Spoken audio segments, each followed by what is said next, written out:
In November 1984, the Consumers Association of Penang, Malaysia organized an international conference with the theme Third World Development or Crises.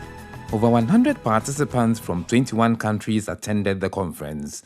At the concluding session, the Third World Network was formed.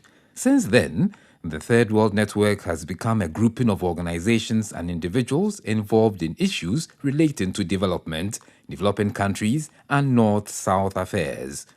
10 years later, in 1994, the Third World Network Africa, an independent associate of Third World Network, was also formed. Out of that initiative also came a number of regional initiatives where people created independent vehicles like Third World Network Africa in Accra, like the Third World Institute in Montevideo in Uruguay, all of which are committed to carrying forward the broad conclusions of that meeting.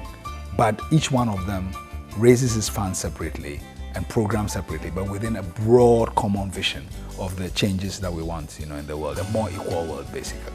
The Third World Network Africa is a Pan-African research and advocacy organization which works for economic and social equity within Africa and for an equitable place for Africa in the global order. And what's interesting about Third World Network Africa is its time when it was established. This was the time of the great world conferences. The Earth Summit, which was held in Brazil, had just ended. We're going to have the ICPD, which is the International Conference on Population and Development. There was going to be a social summit, and then there was going to be Beijing. And in this process, a lot of civil society groups came together to campaign very actively for very good commitments from government and the international community towards development processes. And it was the rise of new social movements, the environmental movement, the women's movement, the human rights movement, and so on.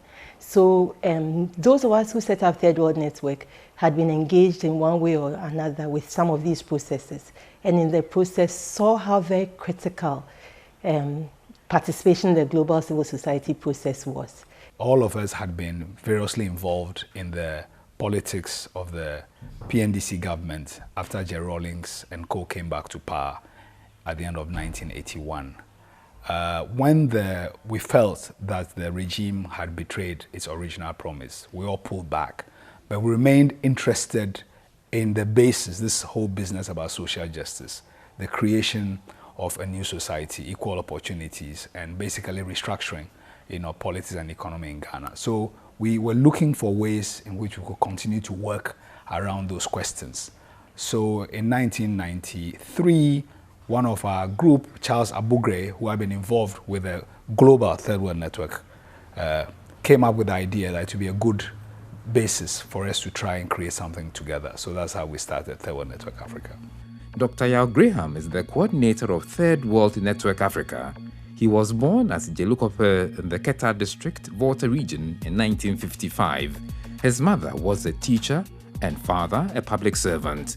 He had his elementary education at Pando, where his mother was transferred to, and his secondary and sixth form education at St. Augustine College in Cape Coast between 1967 and 1974.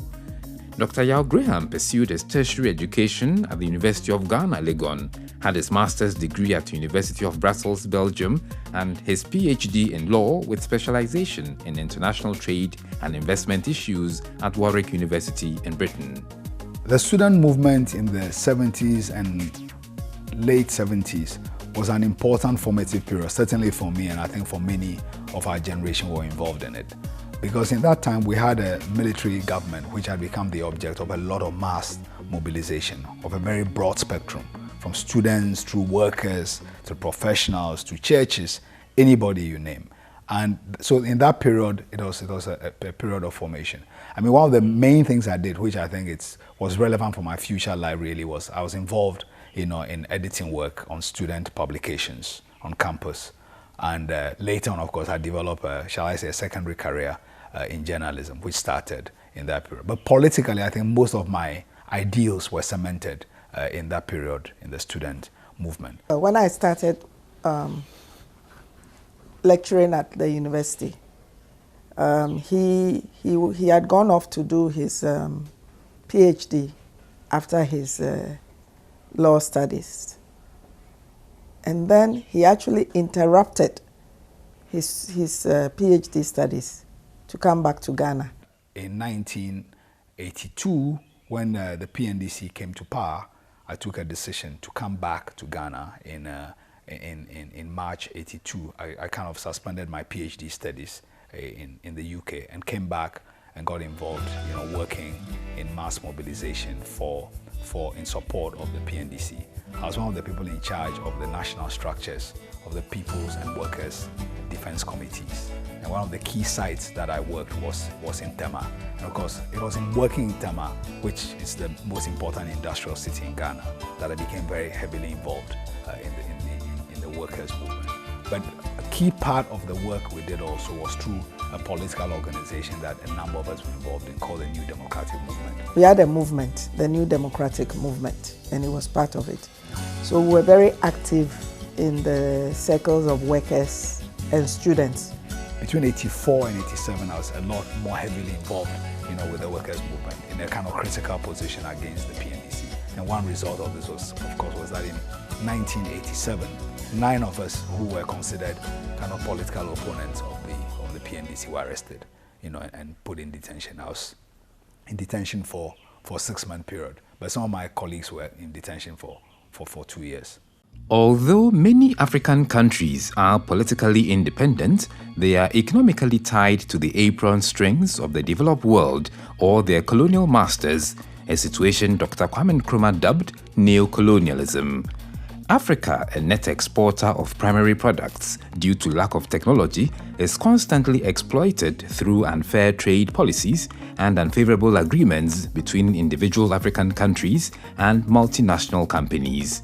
The Third World Network Africa, a non-governmental organization, NGO, is leaving no stone unturned to reverse these unfortunate trends. The idea of the Third World Network, for those of us who started it, was really to create an avenue within the liberalized politics of the Fourth Republic, and also within the liberalized political context, of the 1990s Africa, to continue to work around some of the issues that we've been concerned about. All of us in the so-called global south, we have been labeled the third world, which is roughly the group of developing countries, most of whom were in the group of 77 and in the non-aligned movement, etc. And I think that there has been a genuine concern over the years about our relations with the so-called first and second world, especially a very subordinate position where we are largely the importers and consumers of goods that are produced elsewhere. There are different ways in which Third World Network has intervened in national processes. And it's done so in 3 broad areas: in gender issues, in environmental issues, particularly in mining, and then also in economic policy issues. Around the issues that we identify through our own analysis, through consultation with like-minded people and organizations across Africa, we develop issue-based networks. Because Third World Network Africa's work method is Pan-African. We are based in Ghana, but we are interested in the broad African development challenge. So we work with like-minded people in those countries. So through these issue-based networks, for example, around trade, we created an issue-based network called the Africa Trade Network since 1998. We brings together people working on trade and development issues across Africa. It is those organizations in those other African countries who are the primary vehicles for the collective work that we as African citizens work on. So Third World Network itself does not have a direct presence. It has political associations in these African countries. So around trade, there's the Africa Trade Network.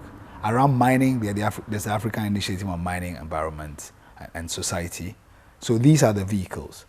The work of Third World Network has evolved over time. It has evolved in keeping also with the specific issues that we felt were the most pressing. When we started, structural adjustment was by far the dominant issue on the continent. So for the first few years, we focused a lot on working against the impact of structural adjustment and working for Africans to regain control over policy making. We felt that independence had really become nominal given the influence that the World Bank and the IMF exerted on policy making on the continent. In addition, we know that the policies that they were imposing were not beneficial, for the majority. So we worked for quite a while around the impact of structural adjustment. But from about 97 onwards, international trade became very important because the framework of globalization and liberalization, which the World Bank was driving through nationally imposed policies, increasingly really were taking onto a kind of treaty basis with the creation of the World Trade Organization. So we felt that to be able to continue working on those same issues that affect Africa's space and Africa's development, we needed to pay attention to the impact of the World Trade Organization and global trade liberalization. So since about 96, 97, trade issues have been a key part of our work. From the very beginning also, we've also recognized the importance of gender inequity and gender inequality. From the beginning, there was unanimity about the importance of that. It was not that I had to convince my colleagues that this was an important issue. They were completely supportive, and instead what we discussed was how to involve these issues more deeply. And we agreed on a two-pronged strategy. One had to do with ensuring that everything they were doing, all the other areas of TWN's work, trade, extractive industries and so on, would take a gender dimension very seriously. And the way it would do it would be, one, to involve women activists in their work, and two, to also ensure that in the analysis of the issues, the differential impacts of projects, programs and policies would be highlighted. The second way we were going to do it was to ensure that we were in tune with the larger women's movement, feminist movement in Africa and in Ghana, and to tap into what they were doing and to begin to contribute to it. One of the early areas of engagement of Third World Network on gender was the whole gender and economic reforms in Africa. Ghana, like so many other African countries, carried out structural adjustment programs. And there has been a lot of analysis of these structural adjustment programs. And it is clear that in their design, nobody thought about the gendered impacts, what particular issues would arise from them. We know, for instance, that so many workers lost their jobs, because of the policies that were implemented. But it also became clear that there was, if you like a hidden text. People assumed that especially women would be available to subsidize their households, etc. And TWN's work in those years, it was not just in Ghana, it was across Africa, as it says, Third World Network Africa, showed the impact of particularly negative impacts of structural adjustment programs on women, and a certain unstated belief that somehow women and women's labor would be there to take care of all the cuts that were occurring in the state. From about 2000 onwards, we have worked on issues of mining and development. If you look across Africa, both now and historically, the exploitation of minerals and their exportation in raw form has been very important for the economies of African countries. And one of the successes, if we can call it such, is that of the structural adjustment period was that the liberalization of mining regimes led to the influx of foreign investment into the mining sector and a new mining boom. And in the past 10 years, mineral prices have been very high, and this has led to what we might call a new scramble for Africa.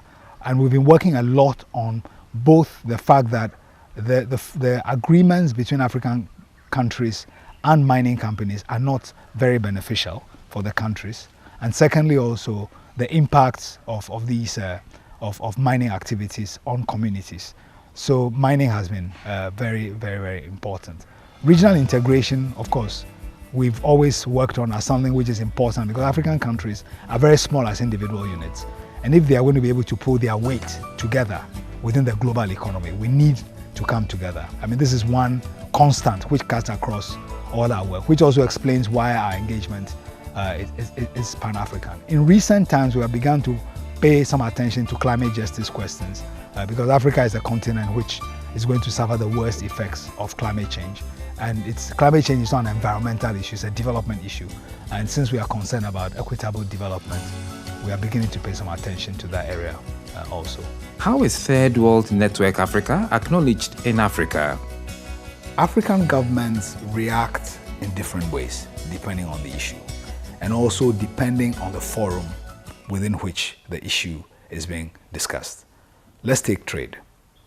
At the global level, developing countries are under a lot of pressure from the World Trade Organization. In that space, you find that there's more collaboration between African governments and campaigning African organizations. If you come home to African countries where people are agitating around bad mining policies, you find that the relations with the governments are a bit more conflictual because the criticism is in their face.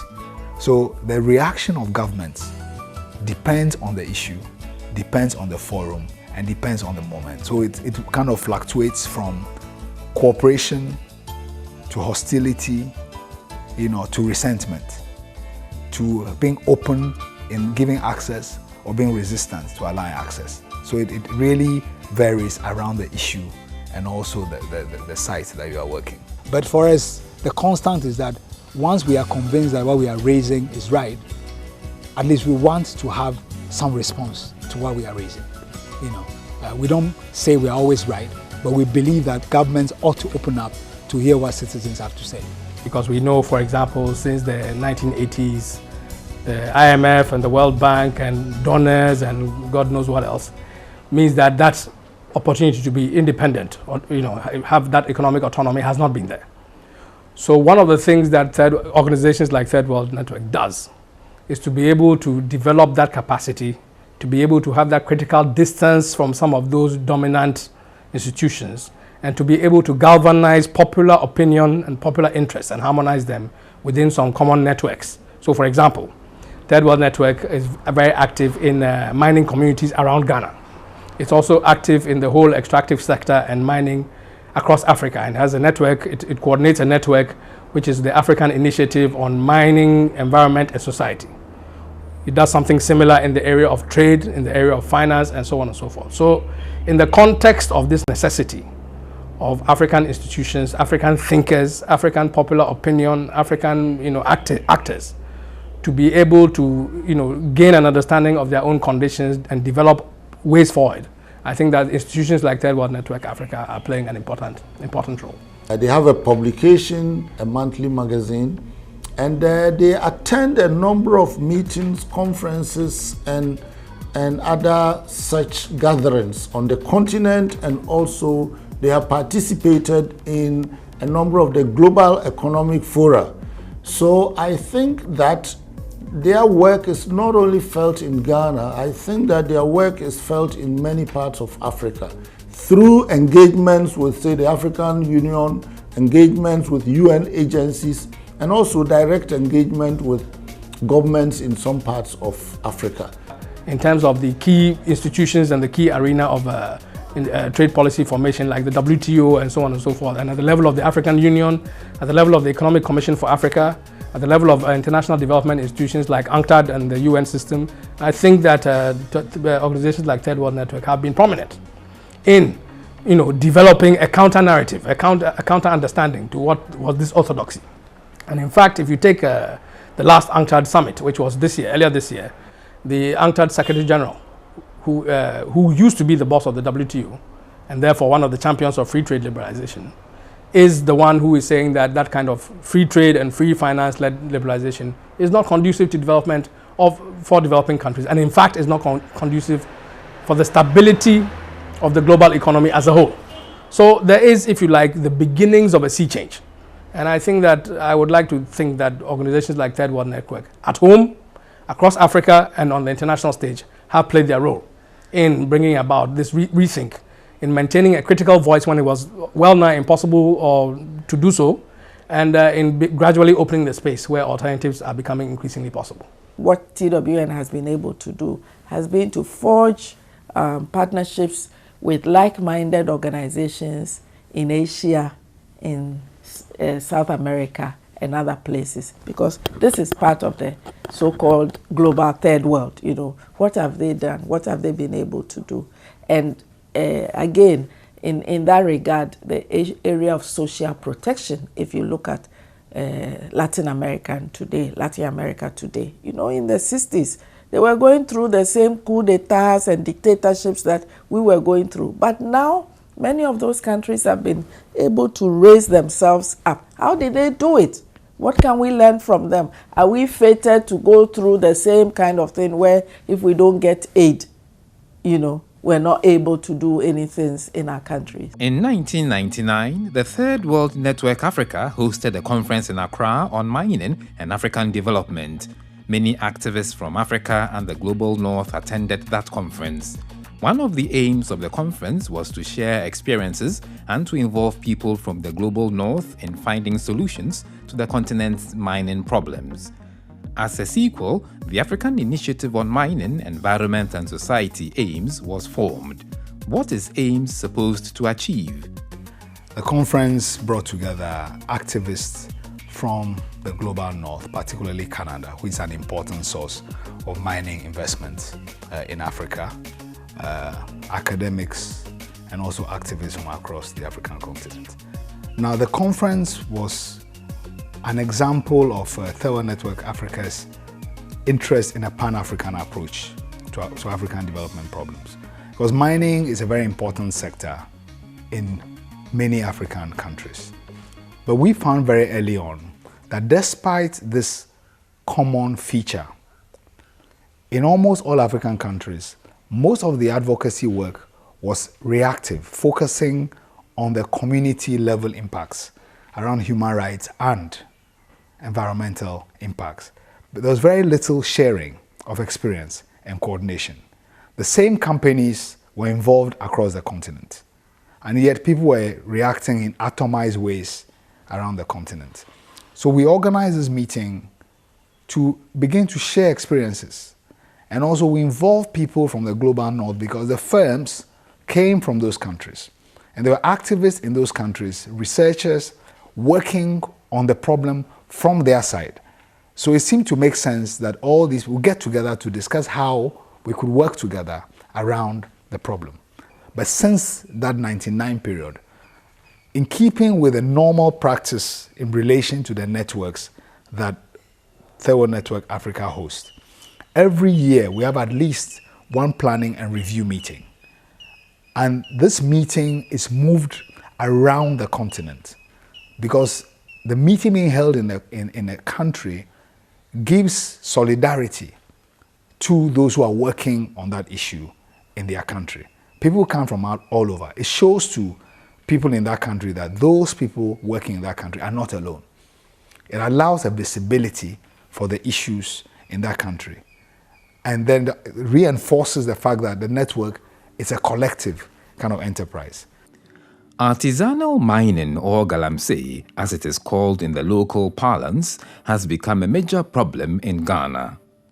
This type of mining is not only dangerous to the miners, but also harmful to the environment, as the operatives use dangerous chemicals which trickle into water bodies and pollute them. What is the position of the Third World Network Africa on artisanal mining? Small-scale mining is an Africa-wide issue. There are about 5 million, artisanal and small-scale miners across the continent. Now, in a way, we have to understand small-scale mining in the same way that we understand street trading. Because these are all people working in the informal economy, trying to find a way of life in economies which are not creating jobs. And in the mining areas, large-scale mining displaces people, so they have to find a way of earning an income. Secondly, the terms of trade have moved against the food producers because of trade liberalization. So they need to make a living. So all these young people are available for anybody who can pay for them to dig for them. In fact, the people who get the least benefits in the small-scale mining are those who are actually doing the digging, because there's a whole chain of financiers, equipment suppliers, buyers, and so on and so forth. But one result of this extensive activity of illegal small-scale miners called galamsey is that there's a lot of pollution. They endanger their health, okay, and also they create hazards for others, and they're also damaging the land. Now, our view is that this is a development challenge which has to be solved first and foremost at a development challenge, an employment challenge, before you even come to the issues about the criminal justice aspect. The chair of the National Development Planning Commission, Mr. P.V. Obeng, speaking at a mining forum recently, made a very interesting point. He said, you know, more than 20 years ago, before the economic reforms in Ghana, there were people walking around with bags under their armpits in street corners, changing dollars, you know, and they were illegal. But a way was found to bring them into the legal system. Now they've all opened forex bureaus. So how does policy create opportunities for small-scale miners to become mainstream? This is the argument we make. But at the same time, there are issues of foreigners who are not supposed to work in small-scale mining. There's a Chinese invasion in small-scale mining, and they are lawless. Questions arise about how they got into the country, what visas they are on, and so on. Now that clearly needs to be addressed. So in not simply offering a critique of that and being consistent about that, but being part of a process of doing something more proactive and positive in constructing and putting forward a positive agenda such as is entailed in the African Mining Vision, I think is an immense success. I think that they have pushed a lot to get governments to be hesitant in signing the Europe Economic Partnership Agreement. I think partly or largely due to the work of the Third World Network, governments have hesitated very much in getting into signing these agreements. Recently, I have heard on the media the government of Ghana wanting to sign this agreement.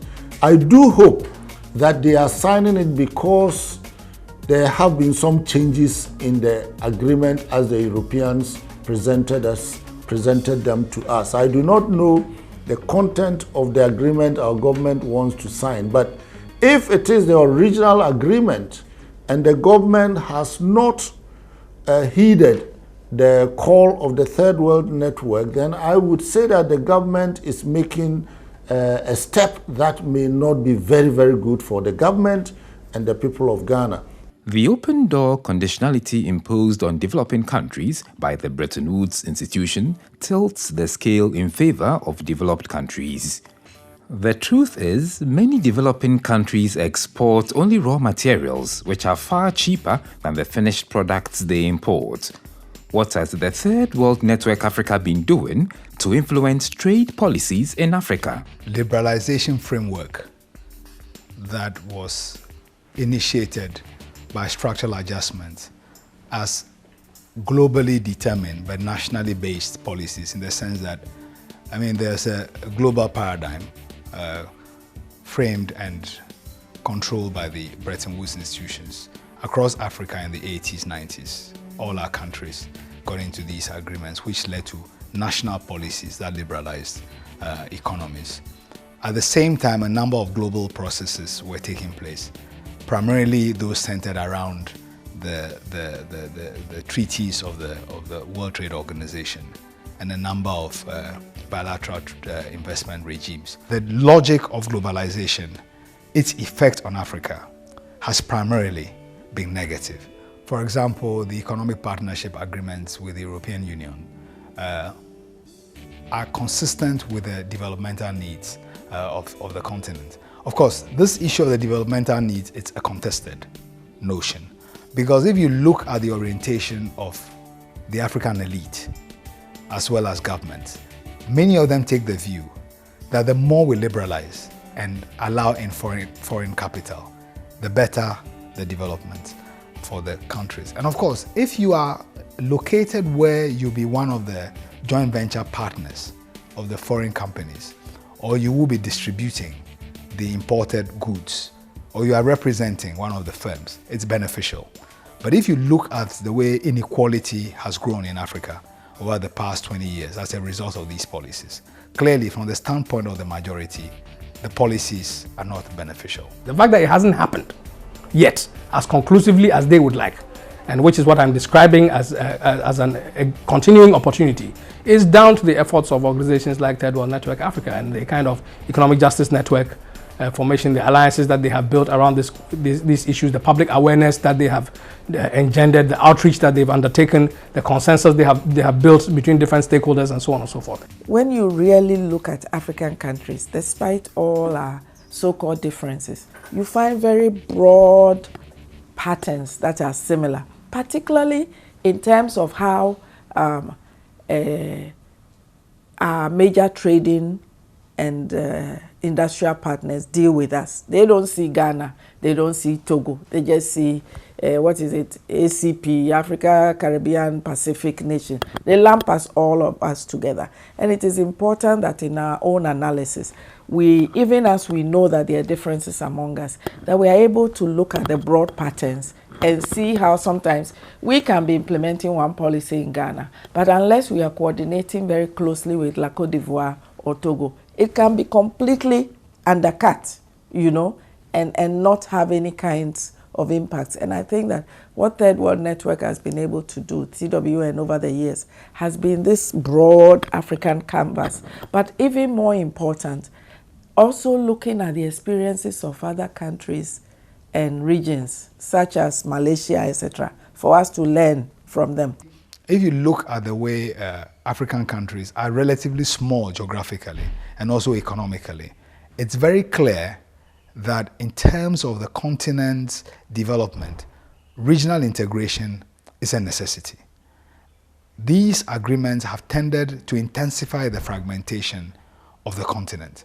So one of the things that also is very much part of our work on trade is also that we recognize that regional integration is a necessity for African development. So we look at how all these agreements have a potential to impede or undermine African integration. Another area which is relevant is that if you look at the investment treaties which are being signed by African countries, they give very swinging, sweeping space for foreign investors. One of the sad aspects actually of economic policy over the past 20 years has been the ways in which the development of local enterprises has not been at the center of policy making.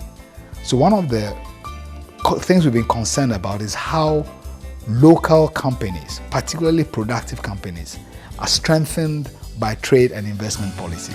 So in Ghana, for example, for almost 10 years, we've been working with the Ghana Poultry Farmers Association as an example of how trade and investment policies have undermined the capacity of local enterprises to develop, even where they are potentially competitive with foreign firms and with foreign imports, because we want policy to move away from an instinctive prioritization of the interests of foreign firms to a policy which starts with asking, what does trade and investment policy do to promote the development of local enterprise? Soon after the launch of NEPAD in 2001, the Third World Network Africa organized an international conference in Accra in 2002. The conference took a critical look at the NEPAD document and the negative impact it would have on the continent. As a follow-up, a book entitled Africa and Development Challenges in the New Millennium, edited by Dr. YAO GRAHAM, J. Adesina, and A. Olukoshi, was published. What are the issues raised in the book? That book came out of a conference we organized in 2002 in response to the launch of NEPAD. Most of the papers in that book were very critical of NEPAD, and we raised the question about the neoliberal economic policies and their negative effects for the continent. Now, the global economic crisis from 2008 vindicated the basic argument that we made in that conference and which are reflected in the collection of papers in that book. The policies that have been adopted, particularly by the major powers, where the state has become a more active actor in economies, also vindicates some of the points that we made, that the state had been forced too far back. A key new development, which the book did not deal with at that time in any great detail, has to do with the rise of the basic countries, Brazil, South Africa, China, India, and so on. Well, that was not the focus of the book. But I think by and large, the arguments and the demands in that book remain valid. An important new element, as I said, is that post the global crisis, when the power of the traditional North Atlantic powers has weakened, even more than at that time, and these new powers like China have become much more active in Africa. The challenge of how African countries seize the opportunities represented by the rise of these powers, whilst making sure that the predatory part of their interest in Africa is kept. It's an important challenge, because a challenge which has become even more stark from an African perspective since the book was published is the important issue of climate change. I mean, African countries, more than any other continent, will be impacted by climate change. And because the continent has the least resources to plan for adapting to climate change. So yes, the main issues raised in that book remain valid. There are new elements which have come to the fore, but the responses which we argue, particularly common African voices and action around a number of key areas, remains a continuing area of challenge. We have important formal African organizations like the AU, the regional economic bodies and so on, but frankly, they are not punching the weight that they have to punch for them to properly represent the interests of African people. Too often our governments are ready to go off on the side, and take a little bribe in the form of aid and leave the larger picture, unattended to.